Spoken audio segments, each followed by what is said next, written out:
This series is a brief introduction to what little I know about logic. This is part 4. Watch the previous parts to gain context to what I am talking about. Every cat is a mammal, every tiger is a cat. Is every tiger a mammal? How can we solve this? There is a method of systematically proving that one statement is equivalent with another. This method is called natural deduction because it allegedly follows the way humans deduce things. In natural deduction, we draw a horizontal line, and above the line we put everything we know so far, and below the line we put what we conclude. After the line, we indicate the operation we just did. Natural deduction is based on two fundamental operations, elimination and introduction. At each step we can do exactly one elimination or introduction and nothing more. For every logical operation, there are one or two rules for both elimination and introduction. For example, if we know that the conjunction between A and B is true, then we know that A is true and we can indicate that we eliminated the conjunction. This is actually one of the two possible elimination rules for a conjunction. We can also conclude that B is true. We can make a conjunction if we have separately arrived to the conclusion that A is true and also that B is true. Now let's stop here. These rules so far are incredibly simple, but it may take some time to understand the point. Suppose that we know for a fact that A is true. Suppose that we know for a fact that B is true. Can we then say that A and B is true? We could make a truth table and notice that yes, in every possible situation where both A and B are true, then the conjunction between A and B is also true. When trying to prove that a conclusion follows from some premises, this shape is a way of expressing that you created a conjunction because of these two facts. It may look incredibly pointless, but mathematicians like to be very concise, precise and exact, and sometimes to do that we must begin from axioms.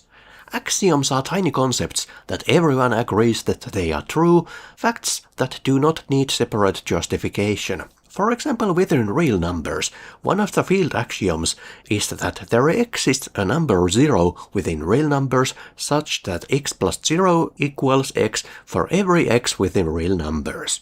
Within logic, one of the axioms is that if A is true and B is true, then A and B is true. This shape is a way of saying that pursuant to this axiom, we created the conjunction.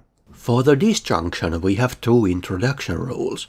If we know that A is true, we can conclude that either A or some arbitrary B is true. Likewise with A and B reversed.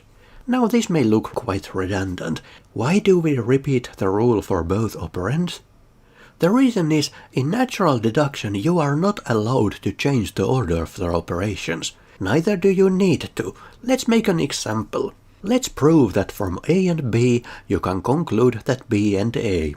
First, because we know that A and B is true, we know that B is true. Also, because we know that A and B is true, we know that A is true. We were able to delete both conjunctions using elimination rules.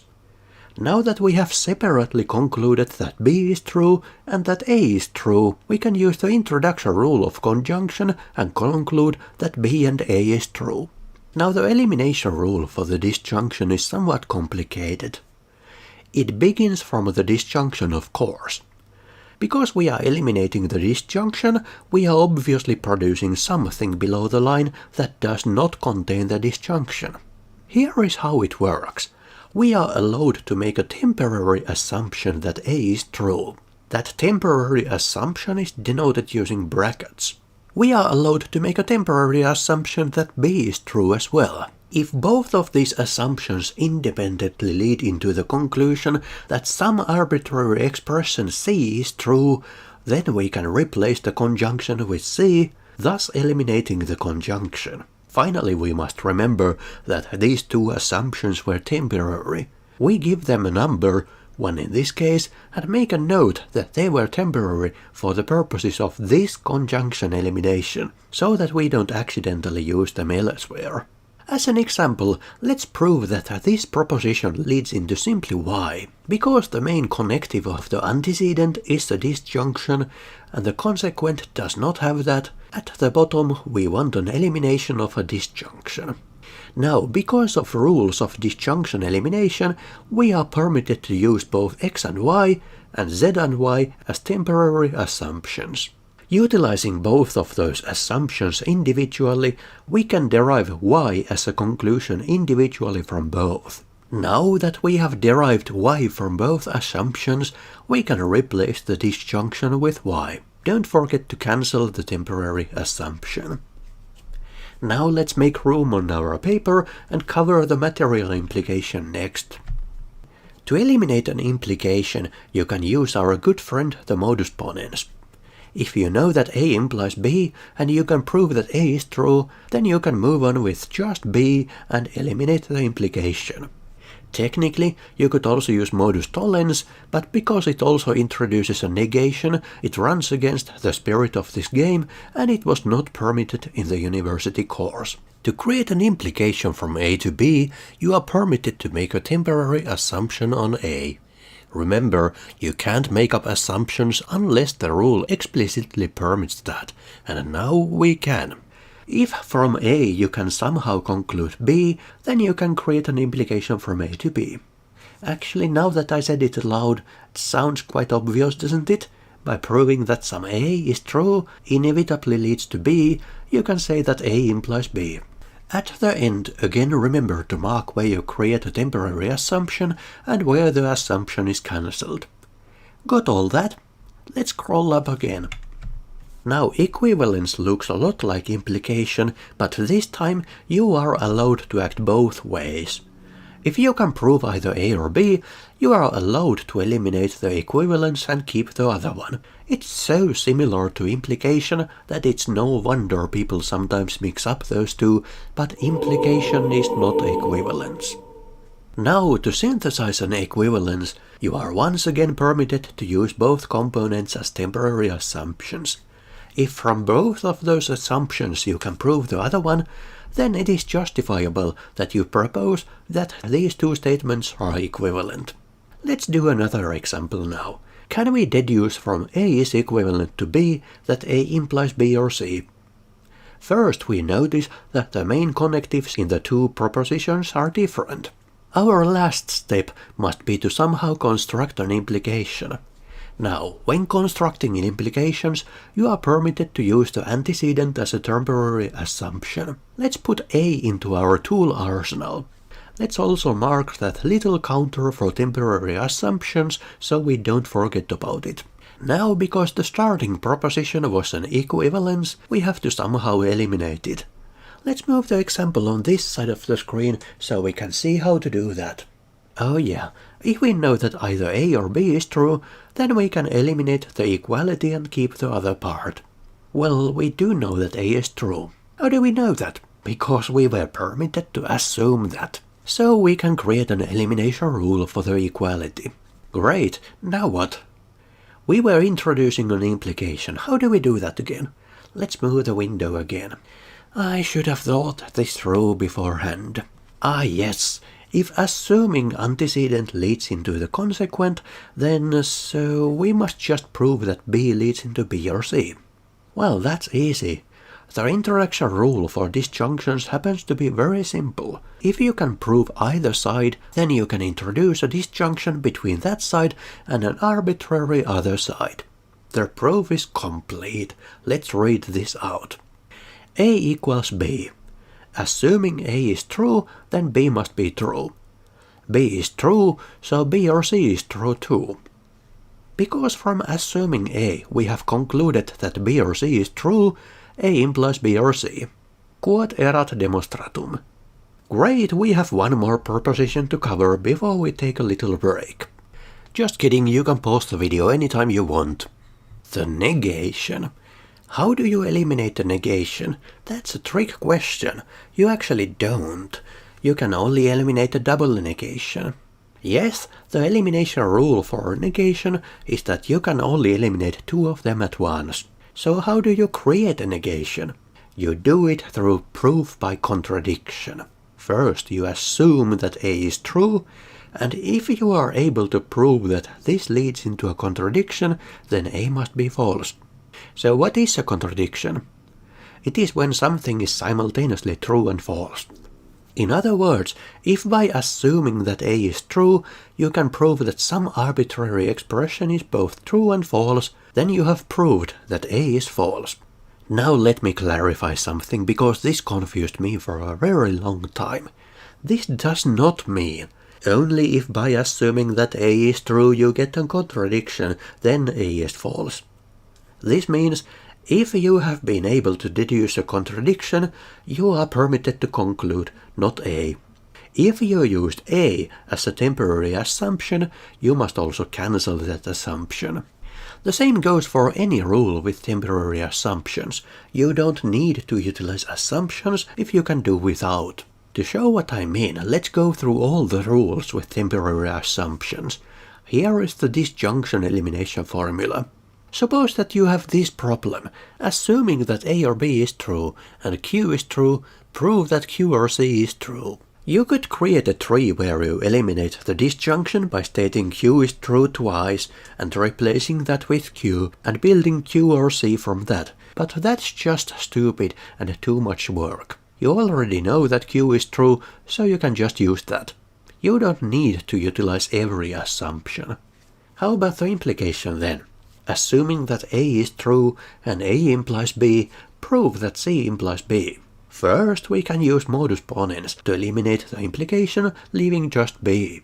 Now, because we know that B is true, we can introduce the other implication. Notice that we didn't need to assume anything about C.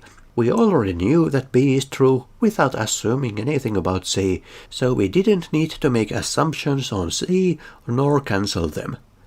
Then the equivalence. Assuming that A is true and B is true, prove that A and B are equivalent. Well, duh. Let's make another example. I will make a bigger window now. The rules are shown in the left side of the screen anyway, although I admit they are rather tiny. Assuming that A is false and A or B is true, can we somehow conclude that B or C must be true? Well, in the end we must create a disjunction somehow. B or C can be created by proving that B is true or by proving that C is true. Is there anything that we know so far that helps proving that C is true? Doesn't look like it. Is there anything that we know so far that helps proving that B is true? Well, we have this A or B proposition. Let's use B then. From A or B we have to somehow prove B. How do we eliminate the disjunction? We eliminate the disjunction by showing that assuming A leads into something and assuming B leads into that same thing. Because we want to produce B, we have to prove that assuming A leads into B, and that assuming B leads into B. Well, of course, assuming B leads into B, so that part is done. So we can use A as a temporary assumption now. At this point we have both A and not A in our arsenal. This gives us a unique opportunity. First, we begin by creating a contradiction between A and not A. Now that we have a contradiction, we can say that just about anything is false. It would be convenient if we were able to say that something is true, because we would say that B is true, but we must say that something is false. So we do the next best thing. Let's say that not B is false. So from contradiction we conclude not B. Now that we have a double negation, we can use the elimination rule of double negation to produce simply B. Now we have proven B from assuming A and proven B from assuming B, so we can replace A or B with B. Because we know that B is true, we also know that B or C is true. The proof is complete. Next up on our list we have the existential quantifier. If assuming that A is true leads into some sort of conclusion B, you can replace the existential quantifier with B. However, there is an additional restriction. The bound variable x may not occur free anywhere within B, or within any assumption leading to deduction of B, except in formula A. Now, to create an existential quantifier, you just need some formula A, and then you just add an existential quantifier to it. Simple? Wrong. there is an additional restriction. In the upper instance of A, all free instances of X must be replaced with some term T of your choice, and that must not result in any variable within T becoming bound. The elimination rule for the universal quantifier is similar to the introduction rule for the existential quantifier, but the top and bottom parts are reversed. The introduction rule for the universal quantifier looks similar to the elimination rule for the existential quantifier, except this time it doesn't grant you any assumptions. Now this concept of free and bound variables looks confusing maybe, but it is really quite simple. The concept of free and bound variables is specific to their appearances, not to the variables themselves. The same variable may appear free and it may appear bound. What matters is their appearances. A variable is bound if its appearance is under the scope of a universal quantifier or an existential quantifier that addresses that same variable.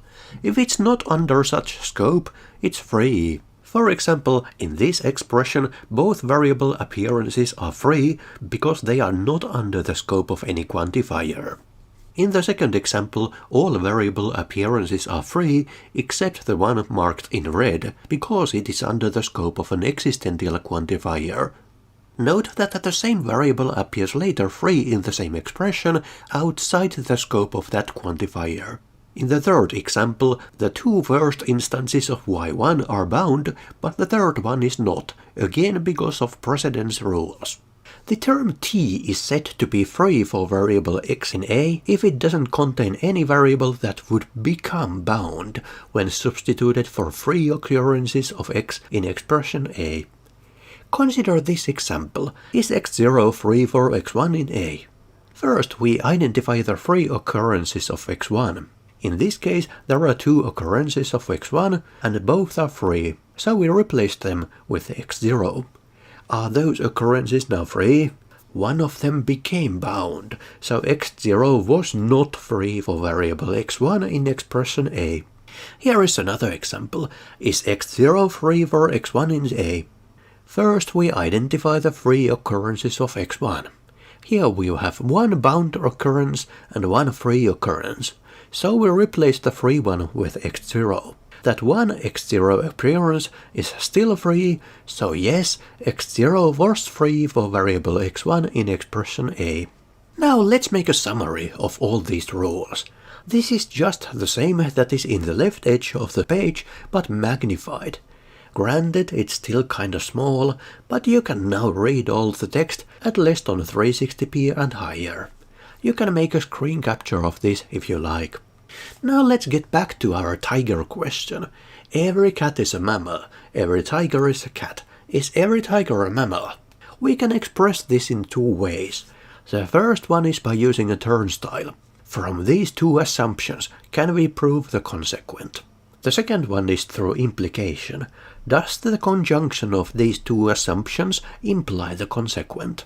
Notice that, true to semantics of implication, the consequent might be true even if the assumptions are false. Our purpose is not to judge whether the consequent is true or not, but whether the consequent follows from the antecedent. So let's create a natural deduction for this phrase. What is our last step? Our last step should be to create a universal quantifier, so let's do that first. What do we make it from? We create it from the implication. So how do we create an implication? We create it by proving that if we assume the antecedent, the consequent follows. So we assume tiger and prove that mammal. Where do we get mammal? We get mammal from this statement right here. We have to destroy universal quantifier somehow, and we do that by substituting x1 with something else. We are working towards x0, so let's substitute with that. We can do this because x0 is free for x1 in this expression. Because every x1, if it is a cat, is a mammal, that means that x0, if it is a cat, is a mammal. Great, now we have that cat implies mammal. How do we prove an implication? By proving a cat. Where do we find a cat? We have one here, so let's bring the phrase here and destroy the universal quantifier by replacing x2 with x0. Because if x2, when it is a tiger, is a cat, Then x0 also, when it is a tiger, is a cat. Great! Now we have that tiger implies cat. How do we prove an implication? By proving a tiger. Look, we already know tiger, so what remains is a cat. Now that we have cat, we have proven mammal, and because tiger led to mammal, tigers are mammal's tombstone. See how easy it is. Fascinating. I don't think they teach this on Vulcan though. In propositional logic, the focus is on whether something is true or not. In predicate logic, the focus is on what we can say about some variables. Let's do some more examples. Suppose that everyone likes kiwis. Suppose that there exists someone such that if they like kiwis, then Milo likes pears. Prove that from these premises we can conclude that there exists someone that likes both kiwis and pears. We begin with a toolbox. In our toolbox we have the assumption that for every x2 it applies that PO x2. We also have in the toolbox another assumption that there exists XO for which PO XO implies P1 x1. Now we want to create there exists XO for which PO XO and P1 XO. To create an existential quantifier, create existential quantifier, introduce that one. We take this expression for some other variable. Let's use x1 here. So PO XO and P1 XO. No, x1 here, because we are substituting the variable. Right. So, now how do we create a conjunction? We have to create a conjunction, so we have to prove that this is true and this is true. So we have PO x1 and P1 x1. How do we prove that PO x1 is true? We can use this assumption here. If we know that for every possible x1, PO x2 is true, then we know that PO x1 is also true. So we can eliminate the universal quantifier. That was an easy one. Now, how do we create a P1 x1? We have one right here. So let's see how do we do that. Let's take that existential quantifier expression. PO XO implies P1 x1. Like so. One closing parenthesis. We have to eliminate this one somehow. So we eliminate existential quantifier. And how do we do that? We do by assuming that this one is true. So we can use that one as a temporary assumption. XO implies P1 x1. That's assumption number one. And if from that one we can conclude something, it doesn't matter what it is, we can conclude anything, then that something that we concluded gets here, and we can replace it with that one. And now we want to conclude that P1 x1. How do we do that? Well, let's use that temporary assumption first. P1 x1 implies P1 x1. That's a temporary assumption, number one. Now we want to prove that P1 x1 is true. If we can somehow prove that this is true, then we know that this is true. So can we prove somehow that PO XO is true? Of course we can, because we can use, like we used that one here, we can also use that over here. So for all x2, PO x2, we know that PO XO is also true, so we eliminated that one. Now we have proven that this is true, so we know that P1 x1 is also true. Yep. So we know that P1 x1 is true, and now that we know this is true, we know that the conjunction between them is true, and because we know that conjunction between them is true for x1, then we know that there is some XO for which this is true. That's how that is done. Okay, in this one, our toolbox is empty. We want to conclude somehow that for every XO A is true leads into there doesn't exist XO for which A is false. Because we are creating an implication, creating that, we can use this as a temporary assumption. So let's use that as a temporary assumption, and from that we have to somehow conclude this. Let's do that like so. Now, there's a negation here, so we have to also create a negation somehow, introduce a negation. So for the purposes of negation creation, we can use this as a temporary assumption. There exists XO for which A is false. Now, if from that one we are able to create a contradiction between something and something, then we can prove that something is true, false.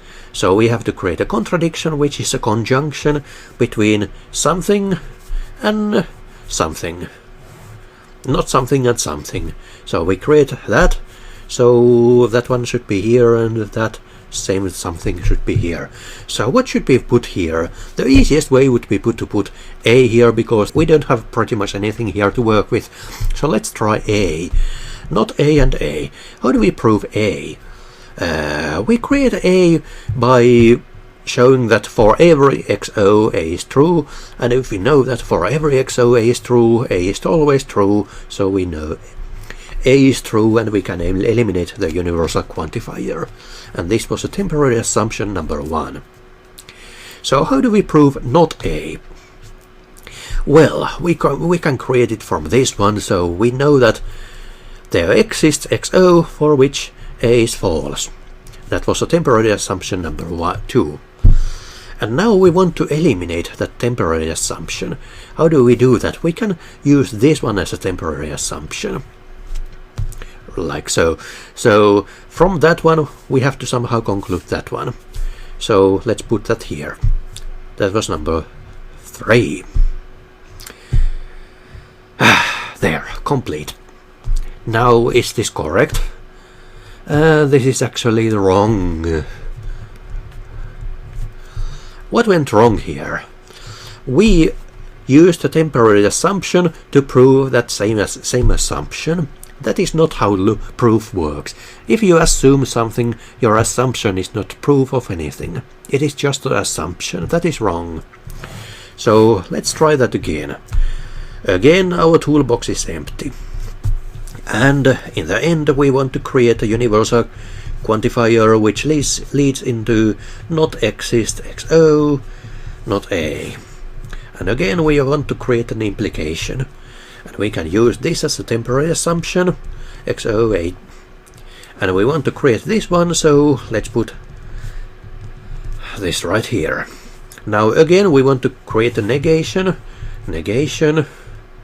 and we can use this as a temporary assumption. So that part all went right.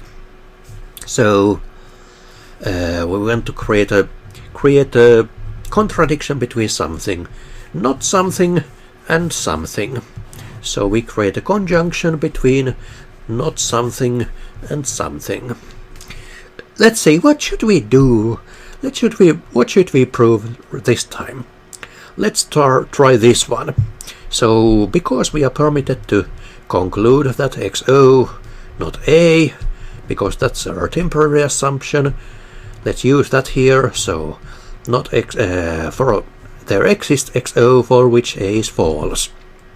So we have to conclude the inverse of that. So, like so, XO not A. Now, how do we conclude this one? This time we don't use the negation. There's another way to conjure things from thin air.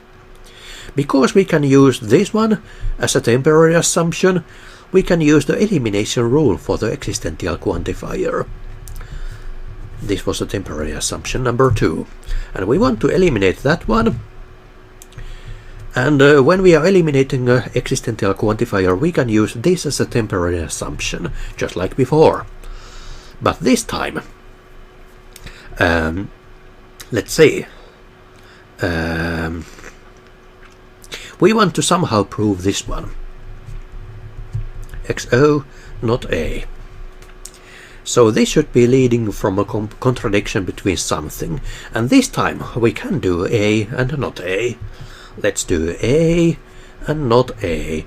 This is a temporary assumption number 3, and A just like before. Yeah. Let's put it here. Create a conjunction, and A we can conclude from XOA. Like so. So because we know this was a temporary assumption, by the way, because we know that for every XO A is true, then A is true. And we know that not A is true, so we have a contradiction, and from contradiction we can assume we can create pretty much anything, so we create this one. And because from assuming not A, we have concluded something else. We have concluded something else. This is the important part here. Here we concluded the same assumption, but from that assumption we have now concluded something else. This is valid, so we can conclude that this existential quantifier is false, and because now we have the same expression is true and the same expression is false, then we have a contradiction, and we have validly concluded this one. This was kinda complicated, but I hope you get the idea here. Prove that if for everyone it applies that if a car is white, then there is an engine, then also if for everyone it applies that there is not an engine, then there is nobody for whom we can say that a car is white. Again, in the toolbox we have nothing. We want to create this expression for all XO, A implies B, and this implies that for all XO, not B, implies that there exists no XO for which A is true. Of course, now we want to create an implication, so we create an implication, and we can use this as a temporary assumption. Let's put that in our toolbox. For all XO, A implies B. Right.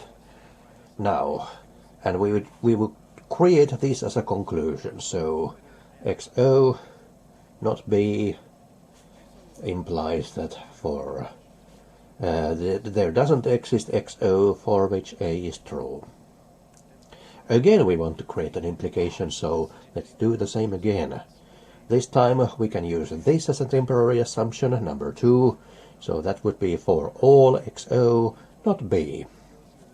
And this should be the result, so there doesn't exist XO for which A is true. Now, the next step is that we have a negation here. So we have a negation, and we can use this as a temporary assumption.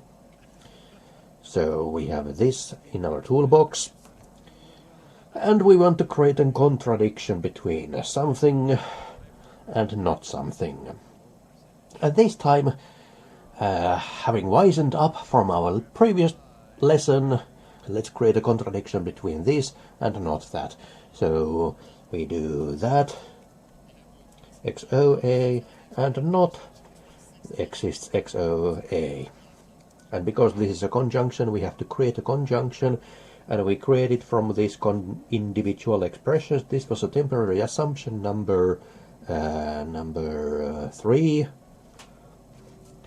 and not the same expression. So how do we create a not exist XOA? Let's use the same method we used in the previous one. So we have an existential quantifier because we do still have that, so we can use that one. For there exists XO for which A is true, and we want to destroy an existential quantifier. So we destroy that one, and when we are destroying an existential quantifier, we can use this as a temporary assumption, number 4 this time. So what can we do with that? Is there anything here that we can do with an A? There actually is. Let's jump ahead a little bit. Let's use this temporary assumption, which was assumption number 1, and let's see what we can do about that. First of all, we can destroy the universal quantifier, eliminate that one, and leave just A implies B. Now, because we know that A is true, which was temporary assumption number 4, we also know that B is true. Okay, then we have that for all XO B is false. So for all XO B is false, which means B is false. We can destroy the universal quantifier. And now that we have B and not B, so that's a contradiction, we can create a conjunction, and that's a contradiction. So because of contradiction which we were able to create from that, we can conclude that something has to be false, and we choose that not exists. We choose that exists XO for which A is true is false. And this was a creation of contradiction. And that's it. That was actually easier than I thought. Suppose that for everyone it applies that if they like kiwis, then every one of those likes pears. Prove that it is impossible to conclude from these premises that everyone likes pears. Now this time we have to prove that for every XO, if PO X1 XO, then for every XO, P1 XO. And from that, it doesn't follow that for every XO, P1 XO. So actually let's do the same way we did before. So for every XO, P1 XO. So of course we want to create a universal quantifier, so we do that by having P1 for something and having that follow from premises. So let's try the premises here. So for every XO, PO XO implies that for every XO, P1 XO. And we can destroy a universal quantifier by changing that variable into something. So let's say t, and like so P1. Actually, this one should be also t and t. Alright.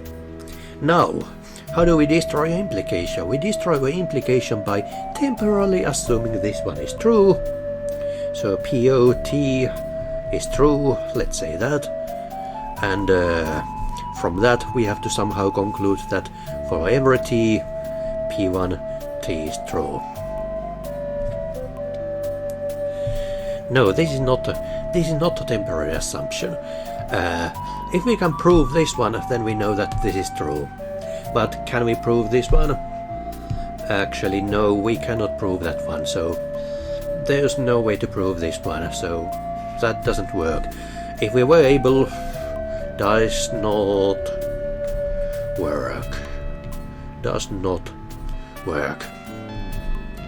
If we were able to prove then that, then we could make this conclusion and eliminate the universal quantifier, change that, say S here for example, and then introduce that one again. But that one doesn't actually work because we have no way of proving that, so this is not true. This is not a proof that this does not follow from those premises. This is not a proof, but just to show the method I decided to show this.